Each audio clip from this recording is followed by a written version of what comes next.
Hey guys, here's a progress update on the second Dumont RA-113 chassis. Here's the one that I got working, and this is the one I'm working on now, and this is the older one, and it has some circuit differences from that, and both of them differed a bit from the published Dumont schematic.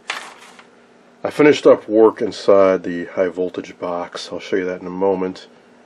And I've been working on recapping underneath here. I've got the electrolytics down here done.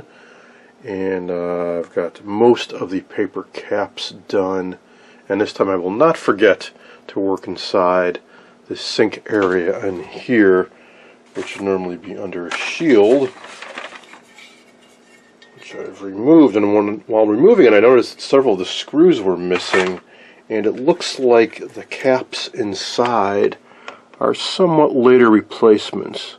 Spray caps inside plastic tubular bodies, but they're probably paper caps inside of that plastic tube, so I'll be replacing those. Something else that was a little odd on this chassis is that there were several of these guys, which may look like mica caps, but I'm pretty darn sure they are paper caps inside. They certainly were paper caps in this set. The reason I say that is they are a pretty large value. This is actually a 0.05 microfarad or 50,000 picofarad. Should be pretty darn big for a mica cap. And I know for a fact that there were manufacturers who made paper caps that were inside of big light housing that look like mica caps. So I've replaced that guy. And here was another one. Looks even more like a mica cap, but this, I believe, is also paper. And I think one of the indicators is when, at least when it's the 6-dot variety, and it's got a white dot in the upper left corner, I think that might signify paper. I'll try to pop one of these open and see what's actually inside of here. So I've got a few more paper caps to replace, and a few more electrolytics, and then I'll try powering this guy up.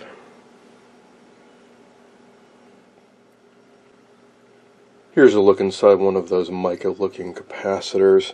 It's a jelly roll of metal, I think aluminum, and a thin insulating material that I think is, well, I'm not entirely sure what it is, but I don't think it's mica because it's pretty pliable, whereas mica is a mineral, crystalline mineral, and it cracks when you bend it, whereas this seems to be more like, I don't know, very thin paper or celluloid or something.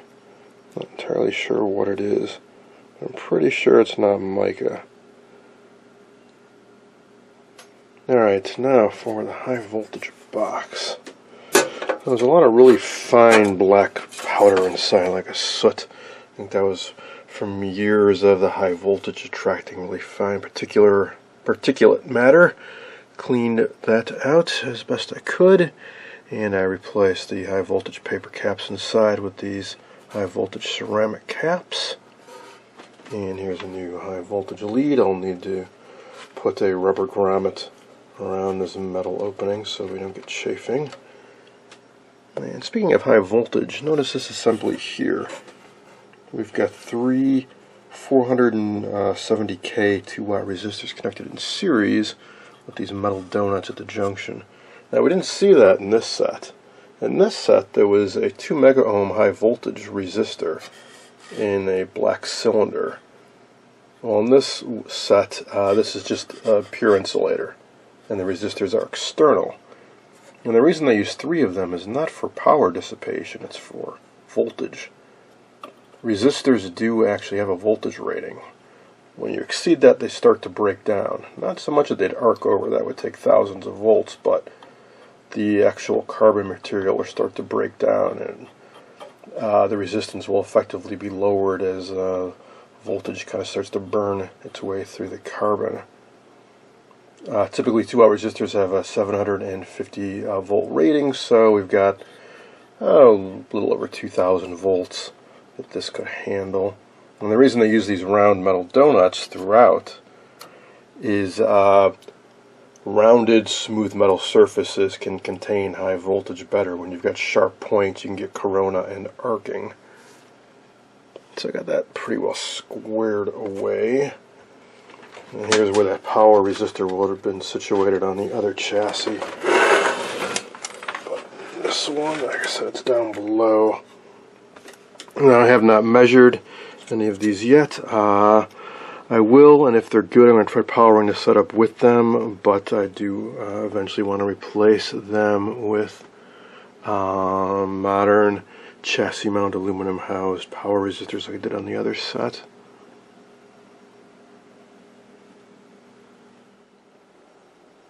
I'm almost done replacing all the paper caps, and I want to take a moment to test some of them. Sometimes I get criticized for shotgunning caps.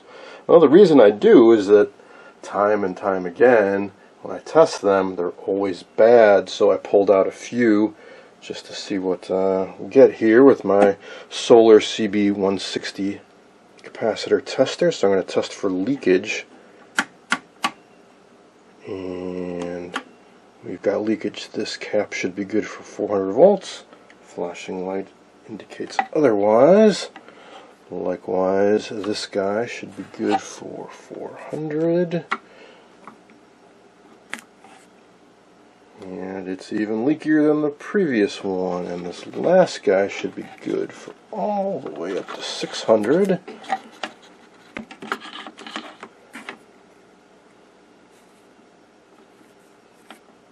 And it is not at all. So that's why I just shotgun them. And speaking of test equipment, here is another device I picked up recently that I don't think I've talked about. I think Shango66 has shown this in a few videos. What this is a device you put in between the horizontal output tube and the chassis, and it shows you how much current it's drawing.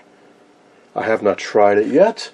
Picked it up off of eBay fairly recently. I've got the original manual, and I think it'll be a fun thing to try out when I try to power up this chassis. So these things actually pull out here, and they've got a cable attached to them. So you plug your horizontal output tube into this, and then this plugs into the chassis, and via that cable it runs the current through the meter, so you can see how much it's drawing.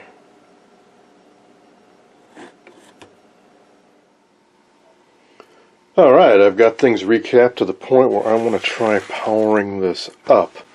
I'm going to leave this shield off until got the set working properly. I'm going to flip it down now. Now, I'd mentioned earlier that I was going to go with the original tubes and see how it plays. Well, there's one notable exception to that. The original 5U4 is toast.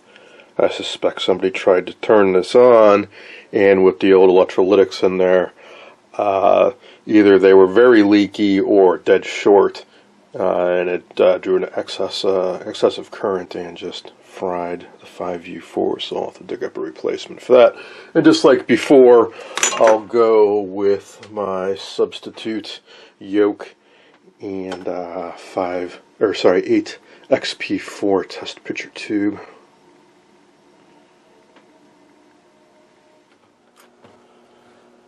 Okay, I've got everything hooked up, but I did pull out the horizontal and vertical output tubes. I want to try powering it up without those first, see if everything is okay. Check the B+, see if we get sound out of the speaker. Rig up a little antenna here into the 72 ohm RCA jack in the back. That's what they use for an antenna.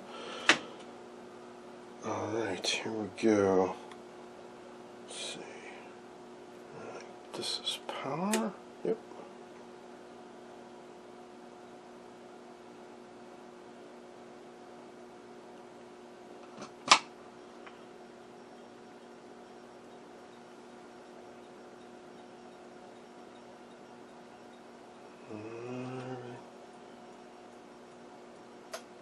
That seems a little low. Do have static out of the speaker though.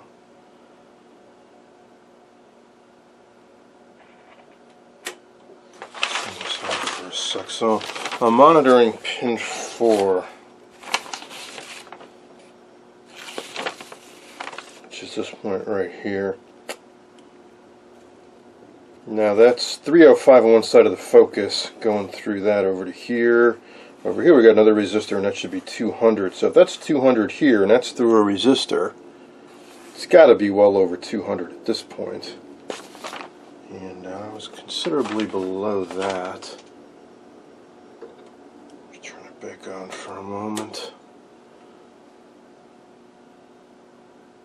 Checking the current drawn, it seems reasonable. It's about 1.25 amps.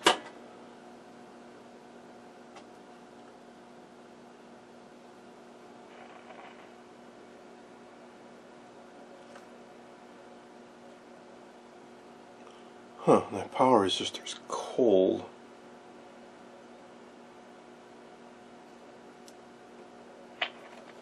Well, I know I messed this connection up once before, so maybe I've got this rigged up wrong here. Well, it looks like everything's right up top side. I'll have to look down below. I've noticed a few other things. Pilot lights are not lit up on the front here. The tuning indicator, but one light bulb's missing. The other one might be burned out. But also the eye tube is not lit up. However, I do have FM radio reception.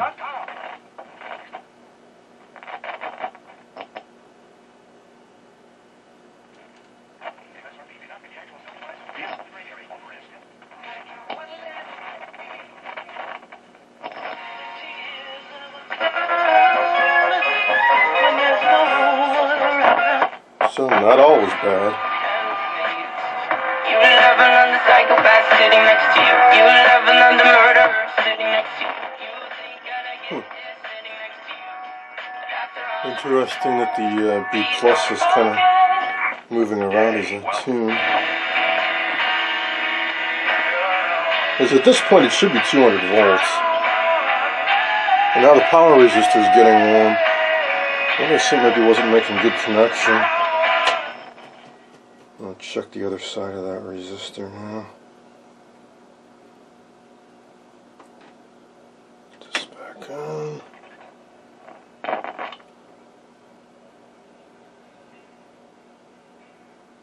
Alright, well it's looking more reasonable now. And the eye tube is kind of lit up a little, so I think something wasn't making good contact somewhere. Well, that eye tube may be weak because it's just barely glowing green on one edge. I'll show you what I mean in a moment. Oh, I think I found the problem. One, I got 30 contacts throughout this set. This bulb has been going out intermittently. And I noticed that this power resistor, which is substituting for the focus coil, was cold again, and the voltage on it was too low. Well, that got me thinking, well, what is it connected to? That focus rheostat, which is a huge wire-wound resistor. Let's see it down in here. Well, let's go into this. So, what do you suppose happens if I adjust that? Bam! Locks in, voltage goes up. So, 30 contact on that, it would seem. Still no sound, but we've got a solid sync. Try tuning it around a little bit.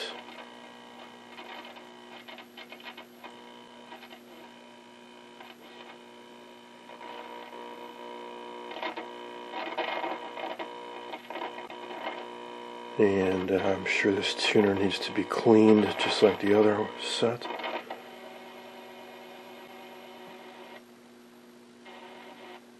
All the controls do.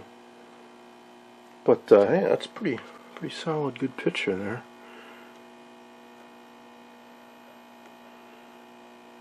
And yeah, my yoke leads are reversed. That's why the picture is backwards left to right, but it's correct top to bottom.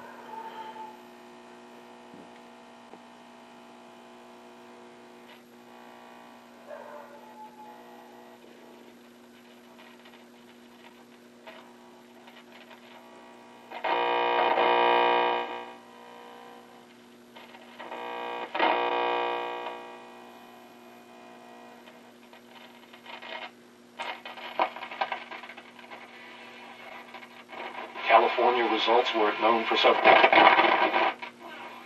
We put Xfinity Internet up against the competition in a timed download race to show just how much faster people could download an entire HD show with. Come out like being so much faster. So this must be FM mode, which actually just kills the brightness control. The CRT is still running, there's still high voltage, it just blanks out the image. So not a good idea to run it for long periods of time. Notice how it just immediately goes back to a raster. It's not killing power to the TV circuitry.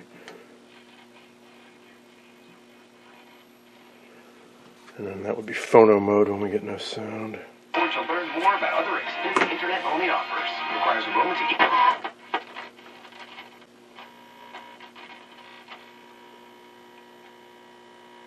So I got two thoughts on why there's no sound. One, if for whatever reason this channel is not broadcasting sound, which seems unlikely, it's actually 87.7. It's a pseudo FM radio. Well, it's a real FM radio station, pseudo TV station, because channel 6 kind of overlaps the very bottom of the FM band and the old TSC TV band.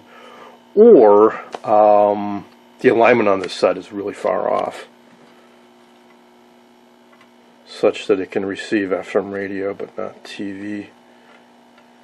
And I wonder about this iTube 2, which is now just completely gone out. It may have just had its last gasp of breath when we saw it on briefly earlier. So I think first thing I'm going to do is go through and just notice that tube was off kilter, so I'll power this up again. I want to go through and check all the tubes and clean all the tube sockets and clean all the controls. No point in going into looking at alignments and stuff like that when it could just be a dirty contact.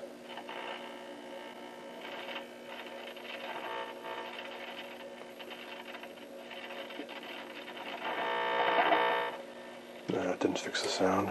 Alright. And then we'll take it from there.